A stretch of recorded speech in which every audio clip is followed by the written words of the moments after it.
Oh, hi! This week, I'm going to take you along my pattern weight making journey. I've seen 1,000 versions of this online, but I haven't seen this particular way to go about it. Maybe I'm coming up with something cool, even though it's still an amalgamation of all the other versions I've seen. You can absolutely do the cutting by hand on these. That was my plan, was to just use an X-Acto knife, which wouldn't have been as clean as the Cricut machine I'm going to be using, but it'll still get the job done. Especially if you were keeping your decorative thing like one solid piece without the hole in the middle. It's going to be a lot easier if you're doing it by hand. Since I have the Cricut, I'm going to do the cutout in the middle. I do just want to say this up front, if you're worried about this becoming like a Cricut channel, I mean, it's useful in places, but it's not my plan to show you how to make something that you absolutely have to have this for, because that's not fun and isn't in the spirit of this whole channel, which is based around literally finding stuff in the garbage and making it useful. All right, back to whatever the fuck I was saying. These are 1/2 inch washers, which I think refers to the width from like the center to the edge, if that makes sense, like the actual width of the metal, or it's the hole in the middle, because that's 1/2 inch.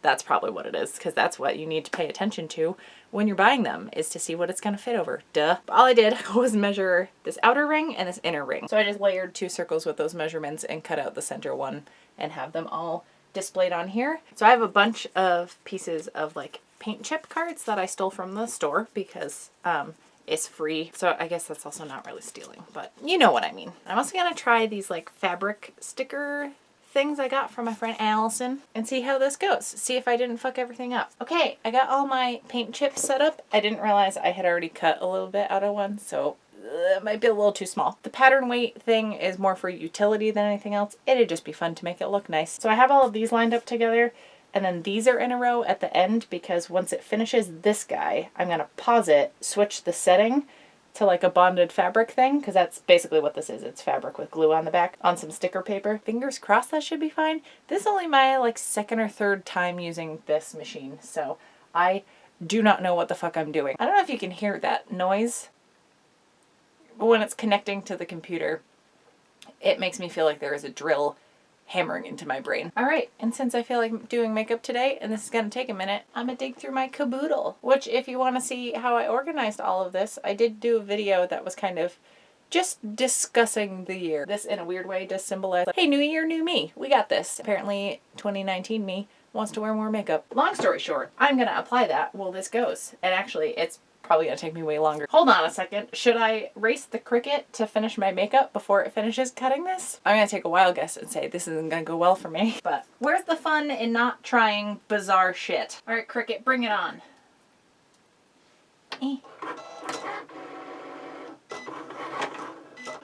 Oh fuck, it's already on the 2nd thing. Oh no, I have no chance. I don't even put on like a foundation or anything. Oh, it jumped ahead and is on. Why would it do that to me? That's super weird. It went to one of the fabric ones and then just went back to everything else. I don't understand. Color now? Let's do... Oh shit.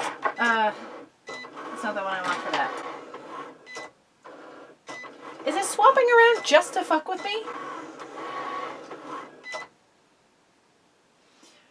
God damn it! I got a little eyeshadow on one eye. Yeah, it did a great job too.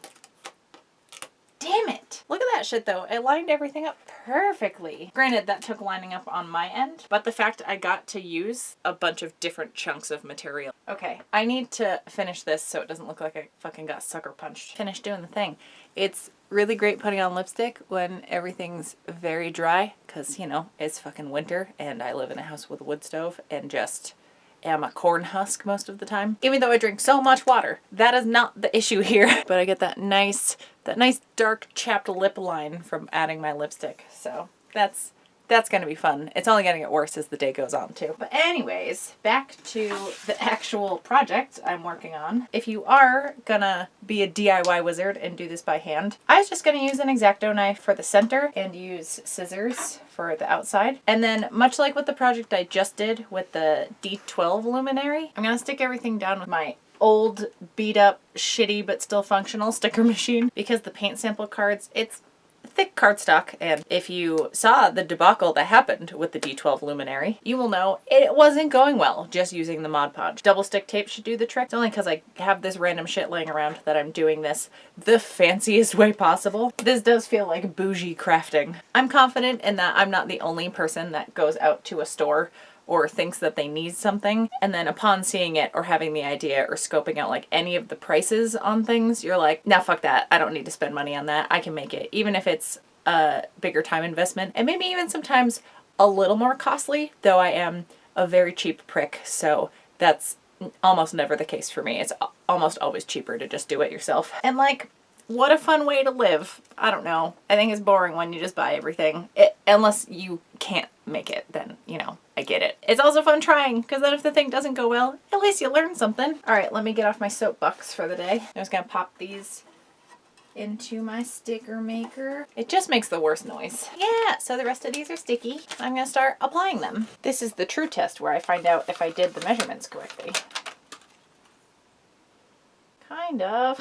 Yeah, I also didn't center that very well, but I can still see it through here, which isn't the biggest deal. Should have made it a little wider so that it kind of stayed within the perimeters of the actual metal. Things got a little wanky with the fabric ones. So the next adhesive we're using for this project is Mod Podge. I'm just gonna coat the outer layers to make sure stuff doesn't like peel up, and it dries clear, so don't worry about having like a gross white layer on top of everything. All right, y'all, everything's dry. I really like how these came out. I tried to make a point to line everything up, so there's a little white line in the center and then 2 different colors on either side of these like paint sample pieces. So now, because I just apparently need to use every possible type of adhesive in this video, I'm gonna attach the decorated layer to an undecorated other piece. And I think any kind of glue would work for this. Oh, that hardened immediately. Oh, that's so interesting, because the metal is pretty cold because it's just cold today. I edit out a lot of the so's that I say, but I know I frequently use that word. Therefore, it comes up a lot. I don't think I've ever seen hot glue dry so quickly. This is wild. Every time I work on something where I'm kind of facing away from the camera for a while and then I check to see if the camera's still running, it must look like Sasquatch footage or something, just like, I love these so much. I'm definitely going to use the ones I put the fabric on, but I'm so into just the look of these paint chip ones. They get a nice weight to them. But yeah, because the glue set, there's like a little gap between the two.